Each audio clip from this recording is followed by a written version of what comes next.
What is up, all you PICA fans? My name is Socrates11. I'm coach at the Vespa Park Rangers, currently in GPC. However, I was asked to do the power rankings for the PICA Season 2.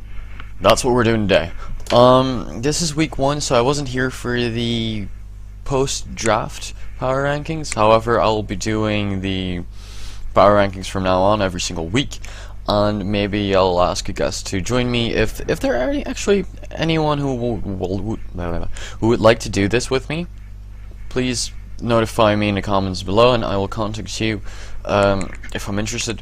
Otherwise, I'll just be sitting here analyzing shit all by myself. I wrote down a lot of things this week because I wasn't here for the draft thingy, so I want to quickly squeeze in my opinion about every draft, so I'll be mentioning some things about people's drafts real quick, and then also I really want to analyze the games and then just rank them in order.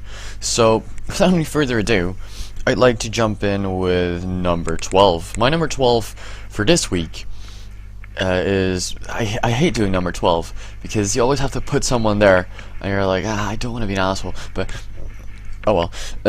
Number 12 is Gzus Jump Love for me, because they have a very slow team. They have a pretty bulky-ish team, but they have a very slow team. That's what I'm seeing right now. Thing I wrote down about their team is that it's pretty slow, but they do have a Gzus, so they can kind of exploit that.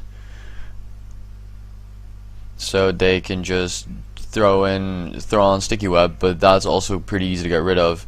They have a pretty slow team because their fastest thing hits base 108, which is Gzus, and then the rest of it's pretty damn slow. The thing I do like about his team is that he has a great balance in his offense between his special attack and his physical attack. He has a Nidoking, he has a Mega Medicham, he's a Gyarados, he has a Porygon 2, a Scavalier. Lots of physical attackers, but actually pretty lot of physical attackers, but then there's also that Nidoking, and then there's that Gzus if you want to use that, especially offensive. You can very well do that. So the way he played this match this week is he at first he starts throwing away mons. He just lets his Nidoking die, okay, for a lot of damage on the Tornadus, but you didn't have anything that would kill it. So if you ran a calc, you'd know that wouldn't kill. And since Gzus was running a Life Orb variant, which you could see because he was running Taunt, he used Taunt before you started attacking him, is when your Nidoking just straight up died. So you threw away your Nidoking, and that thing has Regenerator, so it wasn't even worth it all that much. Then you kind of throw away your Gzus, but Gzus decides for whatever reason not to go for the kill. So you basically chuck away 2 mons, and then you set up with Gyarados when Suicune is at full health and you don't really have anything to kill it with. And then I figured, well, wait, you keep setting up, so you probably have rest, right? So maybe this is the moment where you try and go game already, which I was kind of skeptical about, but if it works, or you could significantly damage his team where you could win, but you didn't have rest, so I was very confused about everything that happened that game, on your end at least. And then you get really upset, starting to get upset, and then you end up forfeiting the game, which is not something I respect out of people. I really want everyone to finish their games because that's what we decided on, and that's what the PICA does. So that's why you're my number 12. So it's also kind of due to poor sportsmanship. So yeah, with that being said, I'd like to go to my number 11, which is South Park Electro. It's coached by Tempest Bay. The first thing about his draft I noticed is franchising Mega Slowbro, which I was very much questioning, since the majority of people, he was a new member, so he could franchise everything of what was left, of what was remaining. So he franchised Mega Slowbro. Since that wasn't picked in Season 1, you could kind of assume no one wanted Mega Slowbro to begin with. So it's a very questionable thing to franchise, if you ask me, because that's not something people like to draft. There are probably better options left, since the PICA isn't all that big with 12 members. So I'm very not sure about that pick. However, you drafted a lot of things I do like. There are a lot of mons on your team that I really adore, in the League format. For example, there you have Mammoth Swine, you have Heliolisk, you have Rotom Heat, and then there's a Zoomrill, which can just in general put a lot of pressure on your opponent's team, but also can be run as a Whirlpool Perish Song set, which Nick kinda bent over my Among Us with in Season 2? Season 1? Yeah, Season 1. Obviously Season 1. So, another thing I noticed about your draft is that you have a lot of double typings where you double up on the waters right away, which is actually not a bad thing. But there's also doubling up on grass, doubling up on fire, doubling up on... No, not fire. I thought I saw fighting in there. But so there are a lot of double typings, and that also gives you a lot of the same weaknesses, which you... As soon as your opponent has a specific mon, then you have to bring specific mons to counter that. So that makes you easy to predict, because you have to, as soon as you have a big weakness against water and your opponent has like a Suicune or like a Keldeo, very much looking at Gzus' draft right now, but then you're forced to bring very specific mons. And that makes you easy to predict around, because he can predict your predict. So it's kind of the most easiest over prediction of their life, as Andrew would say. So your match in general, you generally you played well, but at the end you let everything significantly get weakened. Where Heatran, Life Orb Heatran could kill the remainder of your team, which was weird.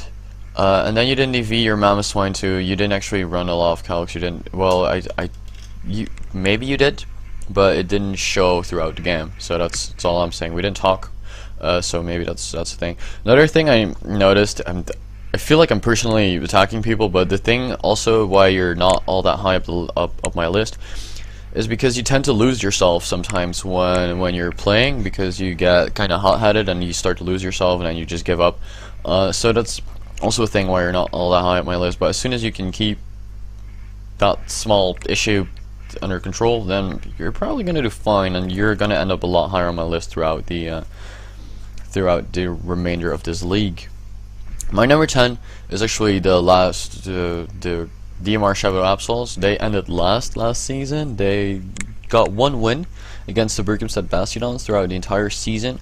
And they went with a similar strategy. They franchised Latios, which is perfectly fine, and then they started doubling up on the dragon types, and then they went with a very offensive team, but also a very offensive team that isn't all that fast.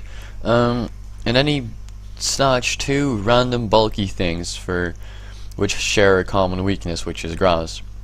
I know grass is not the most common offensive typing, but you're gonna struggle with that. So he has three bulky mons, three bulky-ish mons, because I consider Nidoqueen being a bulky mon, because you can run that max HP, max defense, and it's pretty damn bulky. And there's Quagsire, and then there's Jellicent, which are the only bulky mons on your team, which I don't think hold well against the majority of offensive cores in this league. So you basically have to go hyper offense and out offense your opponent all the time. But running a lot of offense means as soon as you get sped by something, you're gonna get boned senseless. So I'm really skeptical about this team, really skeptical about this draft, because the most successful thing I've seen thus far in league format, and I've seen a lot of league format, is balance.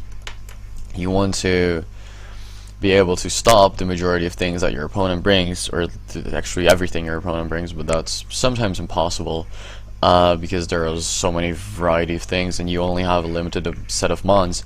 However, I'm not seeing you stopping a whole lot of the offense, of course, that have been drafted in this format. So I'm very skeptical about about how this works. And week 1 is a perfect example of what happens. You did not have a solid answer to Kyurem B, and it wasn't Assault Vest Kyurem B, so even when you threw in Ditto, didn't apparently have a physical dragon move, because otherwise you would have probably gone for it. But your Ice Beam did significantly less than Kyurem B's, than the real Kyurem B's Ice Beam would do, so you actually lost a one-on-one battle with your Ditto, which was like your only check to Kyurem B in general, and that didn't even work out. So that's why you're my number 10. I still see potential. You just have to use your first trade window very effectively, where you draft a lot of more bulk, and then keep the same offensive presence that you have with the Mega Altaria, the Latios, the Staraptor, potentially Nidoqueen and Thundurus Incarnate, because I like those mons, I adore them, but you're missing a lot of bulk, and that's why you're missing out on my list. So that was my number 10. Now I'd like to go to number 9, which are the Denver Dashers. They did win week number 1, but they did win week number 1 against someone against my number 12. So that's kind of why you're not higher up on my list, because you're actually the first winner on my list, I think, this week.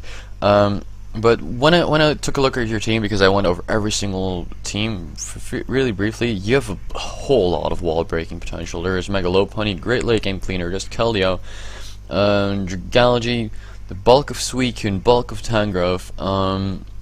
So there are a lot of wall breaking potential. There's also Zoroark in there, which is great for mind games, and it gets access to both Nasty Plot and Swords Dance. So that's a great mon to have on your team. No doubt about that one, because I used Zoroark and it was pretty damn good, I must admit. The thing I'm seeing about your team is something that has already been mentioned in the post-draft narration, which was no hazard removal at all. There is no hazard removal, and we all know that we should blame Matthew for this, because he didn't actually draft that. However,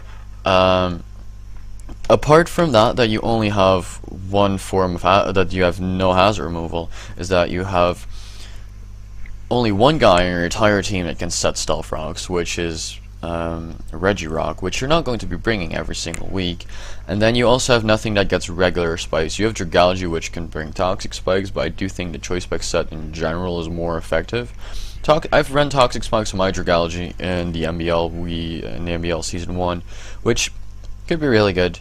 But I'm just not seeing it, because the only way of you getting rid of hazards is to force your opponent to defog, and once you don't have hazard removal of your own and you don't have spikes, then it's really hard to force the opponent to defog your hazards away as well, because they sometimes significantly hurt you more, especially with Torn T being one of your main threats. I know it has access to Regenerator, but that switching into Stealth Rocks every single time kind of nullifies Regenerator in general.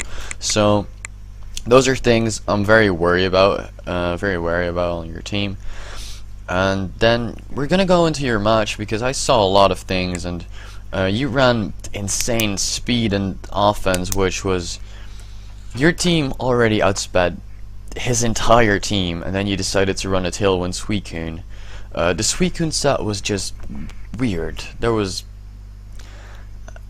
I'd like to say, not really thought. It was just weird. There was nothing else to it. There was Extreme Speed, Tailwind, Toxic, and then another fourth move, which I can't remember, or you didn't reveal. I don't think you actually revealed that. But Tailwind, Extreme Speed? Huh? What? But your Suicune did stop the Gyarados, which every Suicune ever would have done. So it just looked really janky to me. And the speed was very unnecessary, so Tailwind was a complete waste of a slot. And then, yeah, well, but the positive thing on that is that you did run balls to the walls offense that week, and you just pulled it off. You just obliterated his entire team. So that's why the Denver Dashers are my number 9. Number 8 actually is one of my dear friends, which is Richard, aka Gargleflop, one of my best online friends, to be honest. And looking at his draft, he just drafted a lot of things that he's comfortable with. I wrote that down for 3 players, because I know a lot of these guys personally. I talk a lot to them, and I see them play a lot, and I know what people like to use, what people tend to run. And Gargleflop tends to run the non-standard shit, but he has a lot of things, he drafted a lot of things that he's comfortable with. For example, he franchised Crobat, which is kind of questionable, but Gargleflop, I'm not questioning it. But the things he drafted that he's comfortable with, which I wrote down, are Crobat, which he franchised. Then he drafted Zapdos, which is perfect, and he sniped that from me last season. And then there's also Bastiodon, which is a 40-point mon, which no one would ever draft apart from Gargleflop, because he knows how to use it, he knows how to just do stuff with it, he just runs a metal burst set every now and then, but usually it's just stealth rocks. Hey, I'll sit here and roar and toxic some things every now and then. So putting pressure on a team with a 40-point mon, which no one ever would think of drafting, is something that Gargleflops would pull off every single time. I do think that Gargleflops is going to have a significantly harder time to get the same accomplishments as he had last year, because last year he was just a guy with a janky team and no one really knew him all that well apart from me. But now people see that he's a force to be reckoned with, even if his draft on paper doesn't look all that great. But you're like, it's still a Gargleflop, so he's gonna probably bone me. Let's prepare really well. And then when that's when the janky stuff stops working. As soon as your opponents prepare for everything you have, then even the janky stuff won't work anymore. So you're probably gonna have a significantly harder time doing well this season than last season. But going into your game, no, one more thing about this thing is, like, your speed is through the roof, and you have a Mega Septile, which just forces your opponent to bring Scarfers, actually. But at first I was really skeptical about Mega Septile, but then I saw Mega Manectric and Mega Lopunny being in here, so they outspeed them both, so you're definitely going to bring them against those, to just simply revenge kill them, or just weaken them in general. But the Septile can't really switch into a lot of things since it's quite weak to Ice, which is the most common hidden power ever. Maybe apart from Fire, but that's just based on the... No, it's definitely Ice. It's definitely Ice. So, going into your match is that you really struggled against Magneton when there were rocks on the field, which is just a mind-blowing thing to say in general. Yeah, I lost to a Magneton, especially when you have its bigger brother on your team. It's just an odd thing to say. And then it just turned out to be trading Mons. It just really turned out to be trading Mons. Hydreigon versus Darmanitan, and the weight of the world was on Darmanitan's shoulders, and it was too much to bear, so he crumbled. He just went down to Flare Blow's recoil and to the bulkiness of a lantern. Nick pulled some weird shit that week. Well, low tier Mons, which ended up working perfectly, so props to you. So then there's also an Ambipom on his team, which is just very questionable, which I think is questionable. And then he has a Unburden Hawlucha, which is just...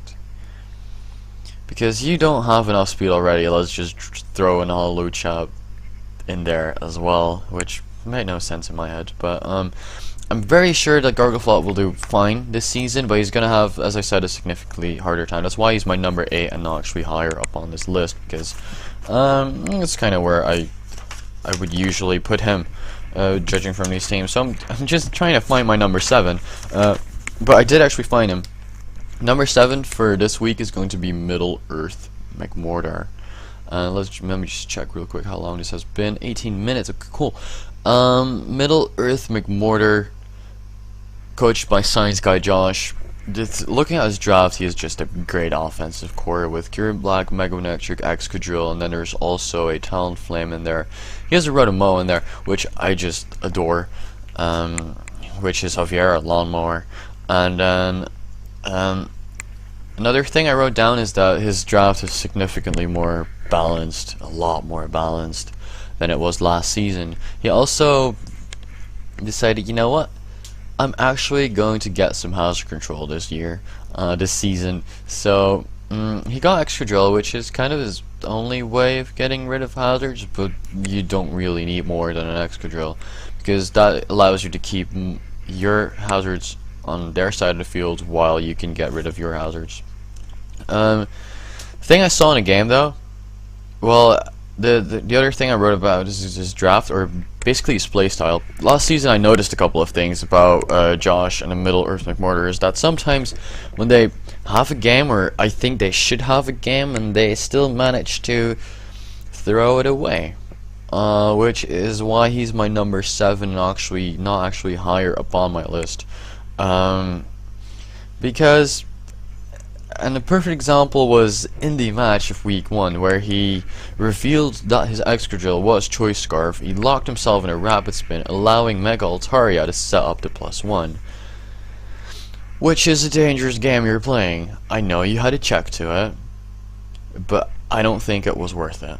That's all I'm saying. So you allowed you allowed one of the most dangerous megas of all time to set up, and then yeah, those kind of plays, those kind of risky plays, because you revealed you were choice scarf by doing that. Those kind of plays will probably end up costing you a game or two, which is why you're my number 7, actually higher up my list. So yeah, that's my analysis on the Middle Earth McMortar, and now we are gonna go into the number 6, which is tying the Atlanta Braviary. Okay, first thing I want to say, this is all my personal opinion. He franchised Mew, which a lot of people say is the best mon in League format ever. What I say is that's the most damn overrated mon in League format ever. And then he drafted all of these bulky things, which I'm not a fan of. However, if this is the way you want to play and you think you can pull things off, then that's great, because you already revealed that you pull some weird shit sometimes by using a Life Orb Heatron, which is... I was just looking at it like, Life Orb Heatron? That's just a no-no. But you pulled it off. It actually got 3 or 4 kills this week, so I mean, I'm happy. And so back to Mew, by the way.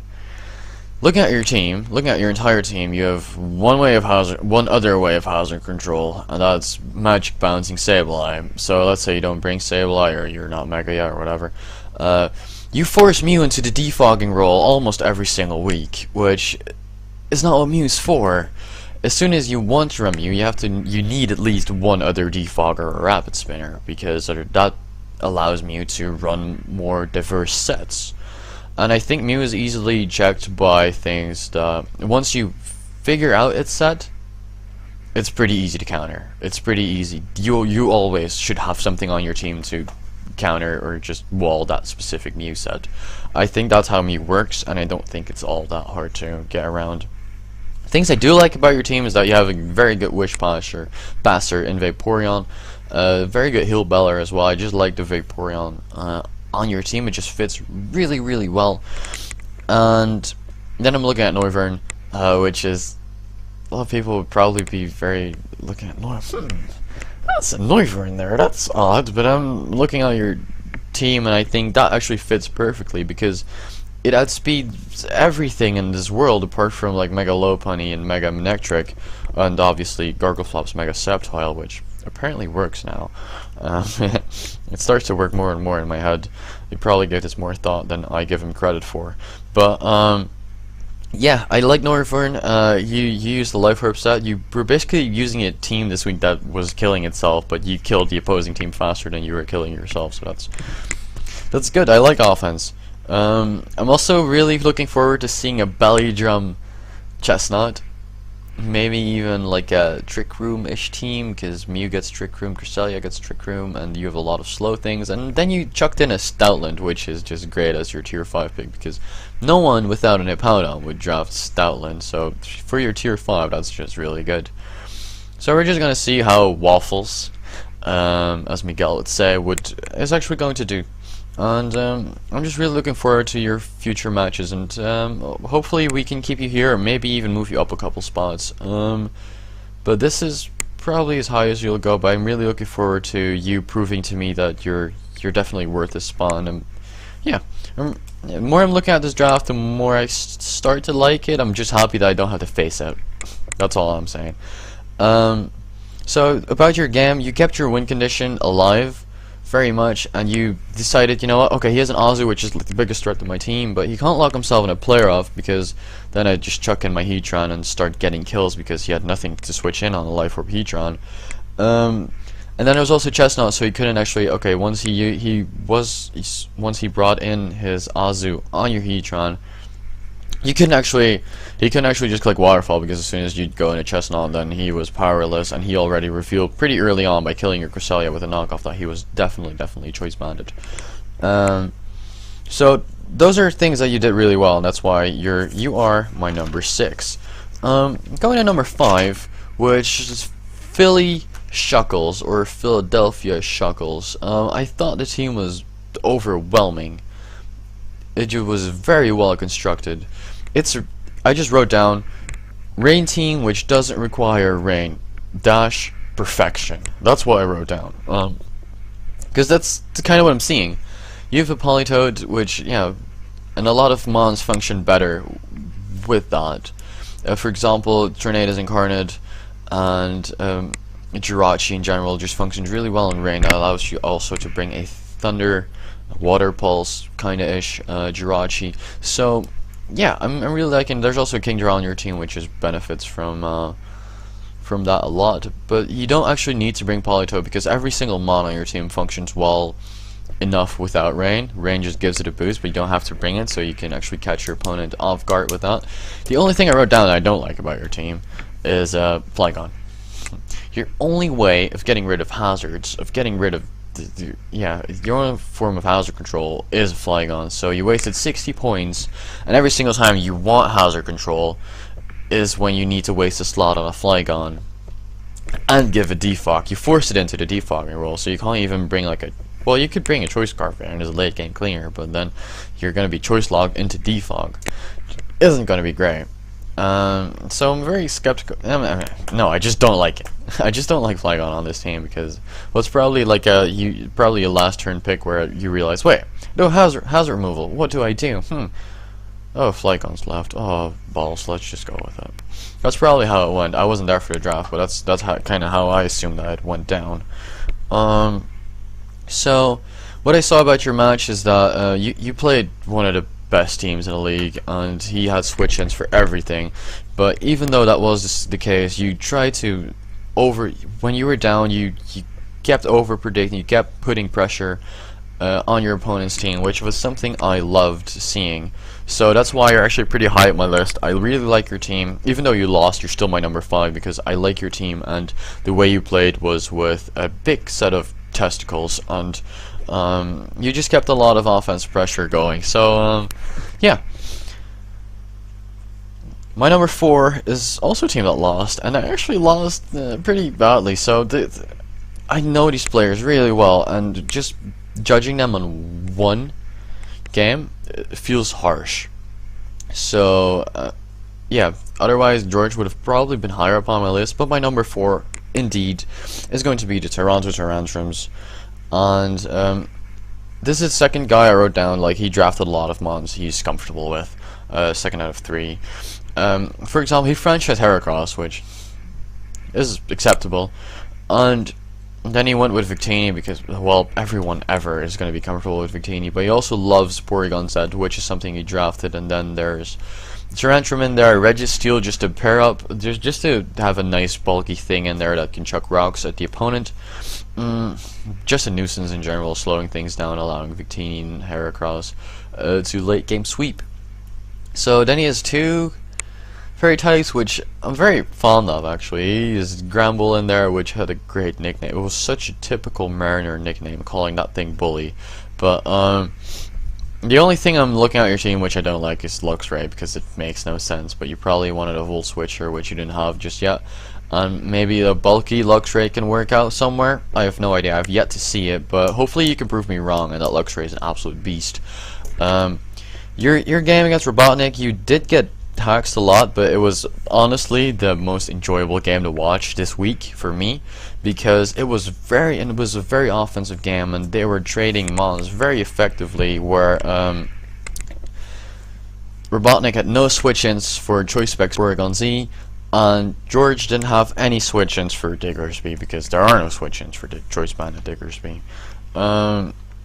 So he did get hacked quite a bit, but he started off very aggressive with the Fire Fang on the Tyrantrum to predict the Ferrothorn coming in, and then the Wish Pass was very obvious, and you just had Fire Punch on your Gramble just to punish him for that. The Ferrothorn, which was one of the biggest walls that stopped your team, went down pretty early on in the game, which was great for you. So you were in full control, and then hacksy things started happening, and then Diggersby just happened. Which brings me to the next guy. My number 3 for this week is going to be Robotnik, and the Squim Malamar. Robotnik didn't get sniped throughout his entire draft, which is freaking ridiculous, by the way, but he drafted a lot of unorthodox things. He drafted Mega Blastoise as he drafted Blastoise as Mega. He drafted an Electivire, drafted Skuntank, then he Diggersby, which would probably the majority of people wouldn't think about, or like, oh, that's remaining. Yeah, I'll get it. It's fine. And then there's a Gastrodon in there as well for no specific reason.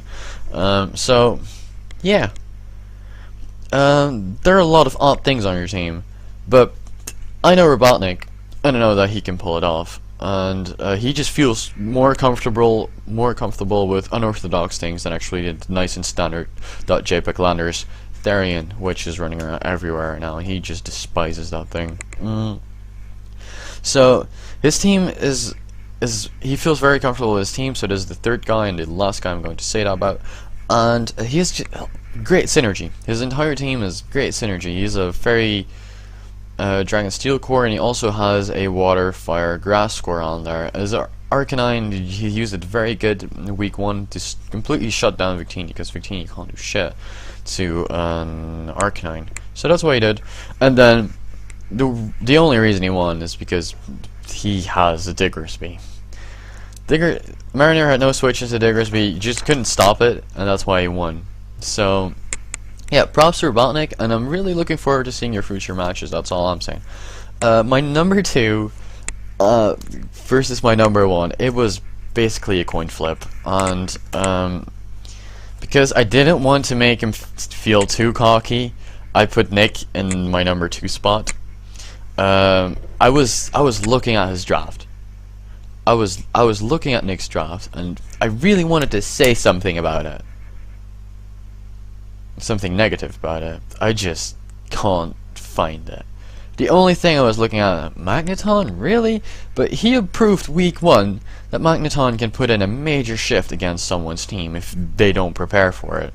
And that's what Magneton did. Griffbot was like, I'm not scared of Magneton. And then he just got boned by it completely. The perfect balance. He has a perfect offensive core with Weavile, Zardwine. I like Weavile plus a fire type. It's just amazing. Then there's an Hydreigon in there, which Choice Scarf variant just completely screwed over it. Then he has a fighting type, which is Hariyama, which did so much for me in Season 1 of the PICA. So I'm totally not biased on this. Maybe a bit. But he has 2 forms of hazard control, actually 3 if you count that Charizard gets defog, but you're not going to run that. No, 3 actually. He has a Starmie, he has a Donphan, and he has a Togekiss, which is 3 forms of hazard control. As soon as you bring them all 3 of them, it's wow, it's mind-blowing. So the structure of this entire team is just perfect. I love it. I love the entire draft, and I really wanted to say something about it, but I just couldn't. There was nothing. And then the things I wrote down about his game was like Magneton, because that thing was perfect. That thing did great. And then the second thing I wrote down is Hydreigon, because it just revenge killed everything. And Nick Nick had a game plan. He came in and he just executed it really, really well. Then there's Heffalump, which was his Donphan, and that also did his job. The only thing that Nick used that thing for is just, okay, you have to take a hit left and right, okay, because you're Donphan and you can do that. It did. And you have to get rid of hazards on my end of the field. So, and that's exactly what it did as well. So there's props to Nick. There's nothing bad I can say, but the thing I'd like to say, you're not my number 1 because you're still Nick, and you're gonna choke somewhere along the way, pretty hard. So I'm looking forward to seeing that. But I'm also looking forward to see you do really well with this team. I really, really adore this team, and if you need any help with anything really, just hit me up somewhere. So that brings us to our number 1 and the conclusion to this week's power rankings, which is the Chelsea Shanies. They also have a lovely draft, which I don't have to say a lot about. It's just great. The draft is pretty good. He has a full-on balanced team. He has a great offensive pressure with Gengar, Mega Gardevoir, Landorus Darien for Alligator, and then also a lot of bulky things. So he also has an Entei in there. But Landorus Darien can also be used defensively. He has a Snorlax and Umbreon, which is just a terrible core to be paired against, and then you start realizing, wait, I'm getting kind of fighting weak right here. Let's chuck in a Vileplume, a Togetic, a Salamence, and a freaking Intimidate Hitmontop. Yeah, good luck breaking that shit. That's all I'm saying. But this was the first guy I've seen using a Hitmontop in League format, Hitmontop in general, successfully. He just did it week 1. Nick struggled to do that for several weeks in PICA season 1, and this guy just comes in and just, you know, yeah, Hitmontop's a great mon. I'll show the world, and that's what he did. So once again, this team is great synergy. This team is just great, and the match he played, once again he used a Hitmontop successfully. I'm just mind blown, and the way he did it, he just had a switch in for everything against the Philly Shuckles, and that's the reason why they couldn't win. From team preview, the Philly Shuckles couldn't break it unless he got major hacks, crits everywhere. He would have not broken that team. That game could have gone on for 100 turns, but he couldn't break down that team. That's why Mikey won 4-0. That's why he's my number 1. With that, I'd like to conclude everything. 36 minutes long, which is reasonable for me being it's kind of long for a solo narration one. I'll try to keep the next one shorter. Maybe not, maybe I just don't like doing that. However, I hope you guys enjoyed, and once again, if you want to do these thingies with me, leave them down in a comment below. If you enjoyed this me just rambling on for 35 minutes straight, also let me know in the comment section below. Subscribe to the channel, because this is a wonderful channel, and you're gonna see my pretty face every single. Well, no, you're not gonna see my face, but you're gonna hear my pretty voice every single week from now on. And that's gonna be it. Hope you guys enjoyed, and we'd love to see you next time.